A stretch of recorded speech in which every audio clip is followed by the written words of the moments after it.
നമസ്കാരം, news prime മലയാളത്തിലേക്ക് സ്വാഗതം. തദ്ദേശ സ്വയംഭരണ തെരഞ്ഞെടുപ്പുകൾ പഞ്ചാബിലും അതുപോലെ തന്നെ തെലങ്കാനയിലും നടത്തിയപ്പോൾ രണ്ടിടത്തും BJPക്ക് വലിയ തിരിച്ചടിയാണ് നേരിടേണ്ടി വന്നത്. BJP നേതൃത്വം സാധാരണഗതിയിൽ ഈ രണ്ട് സംസ്ഥാനങ്ങളിലും വലിയ പ്രചരണത്തിലൊന്നും ഇല്ലാത്തതാണ്.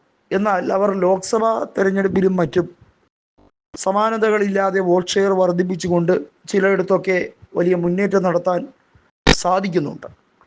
അവിടെയാണ് ഇപ്പോൾ ഏറ്റവും ഒടുവിലെ റിസൾട്ട് വരുമ്പോൾ ഈ രണ്ട് പ്രദേശങ്ങളിലും വോട്ട് ഷെയറിൽ 5% പോലും വോട്ട് ഷെയർ നേടാതെ തറ പറ്റിയിരിക്കുന്ന അവസ്ഥ വരുന്നത്.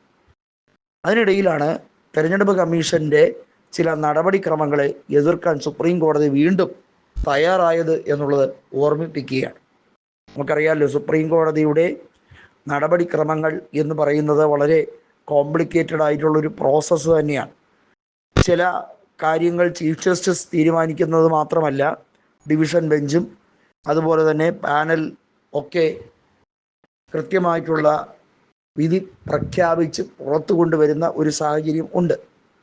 ആ വിധിയുടെ അടിസ്ഥാനത്തിലുള്ള സമാന്തര സാഹചര്യങ്ങൾ വീണ്ടും സൃഷ്ടിക്കപ്പെടുകയാണ്. കാരണം നേരത്തെ എങ്ങനെയാണോ ജസ്റ്റിസ് സൂര്യകാന്ത് ശക്തമായി BJP നേതൃത്വത്തിന് കൊട്ടുകൊടുത്തത്, അത് ഇടക്കാലത്ത് വെച്ച് ഒന്ന് നനഞ്ഞ പടക്കം പോലെ, അല്ലെങ്കിൽ അദ്ദേഹത്തിന് അതൊക്കെ ആ ശൗര്യം നഷ്ടപ്പെട്ടോ എന്ന് തോന്നിപ്പിക്കുമാറാകുന്ന സ്ഥിതിഗതികളിലേക്ക് പോയിരുന്നു.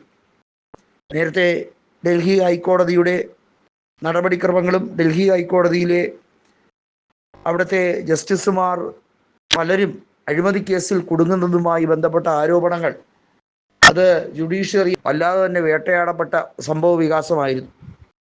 നമുക്കറിയാം, നേരത്തെ ഉപരാഷ്ട്രപതിയായിരുന്ന ജഗദീപ് ധൻഖർ രാജിവെച്ചതുപോലും ഡൽഹി ഹൈക്കോടതിയിലെ മുതിർന്ന ജഡ്ജിയായിരുന്ന യശ്വന്ത് വർമ്മയ്ക്കെതിരെയുള്ള ഇംപീച്ച്മെൻ്റ് നടപടി എന്തുകൊണ്ട് പാർലമെൻറ്റിൽ BJP നേതൃത്വം അവലംബിക്കുന്നില്ല എന്നതിൻ്റെ പേരിലായിരുന്നു. പിന്നീട് അതിനുശേഷം CP രാധാകൃഷ്ണൻ വന്നു, അതെല്ലാം മാഞ്ഞുപോയി എന്ന് വിശ്വസിച്ച് ഇരിക്കുകയാണ്. വലിയ തോതിലുള്ള അരാജകത്വം നിറഞ്ഞു നിൽക്കുകയാണ് ഈ രാജ്യത്തെന്നും ജുഡീഷ്യൽ സംവിധാനം എന്നത് വെറും നോക്കുകുത്തിയായി മാറി ഇരിക്കുന്ന അവസ്ഥയാണെന്നും ഇതിൽ ഒരു മാറ്റം ഉണ്ടാവണമെങ്കിൽ തീർച്ചയായും പുതിയ സമ്പ്രദായങ്ങൾ കണ്ടെടുത്തേ മതിയാവുകയുള്ളൂ എന്നുള്ളതും നമുക്ക് തീർച്ചപ്പെടുത്തുന്ന സാഹചര്യമാണ്.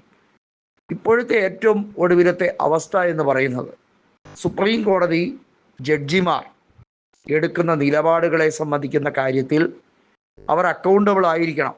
അവരുടെ ടെനുവർ കഴിഞ്ഞാലും ആ വിധി അല്ലെങ്കിൽ ആ പുറപ്പെടുവിച്ച വിധിയിൽ നിന്നും ഒരിഞ്ച് മാറാൻ പാടില്ല. ഏറ്റവും ഒടുവിൽ ചീഫ് ജസ്റ്റിസ് ഇലക്ഷൻ കമ്മീഷനെതിരെ പുറപ്പെടുവിച്ച കാര്യങ്ങളിൽ മാറ്റമുണ്ടാകില്ല എന്ന് പ്രതീക്ഷിക്കുന്നുവെന്ന് പരിഹാസ രൂപേണ കപിൽ സിബൽ അതുകൊണ്ടാണ് പറഞ്ഞത്. അതായത് ചങ്കുറപ്പോടെ ഇലക്ഷൻ കമ്മീഷൻ നടപടികൾ തെറ്റാണ്, ബാലറ്റ് സംവിധാനം തിരികെ കൊണ്ടുവരേണ്ടത് അനിവാര്യതയുള്ള കാര്യമാണ് എന്ന് കപിൽ സിബൽ സുപ്രീം കോടതിയിൽ വാദിച്ചത് ശരിവെക്കുന്ന തരത്തിലേക്കാണ് കാര്യങ്ങളുടെ പോക്ക്. SIR നടപടിയെ മമതാ ബാനർജി എതിർത്തതുപോലെ ഈ രാജ്യം ഒറ്റക്കെട്ടായ SIR നടപടി എതിർത്താൽ അത് ജനങ്ങളുടെ ശബ്ദമായി അതിനൊരു പ്ലാറ്റ്ഫോം നൽകണമെന്നാണ് കപിൽ സിബൽ പറയുന്നത്.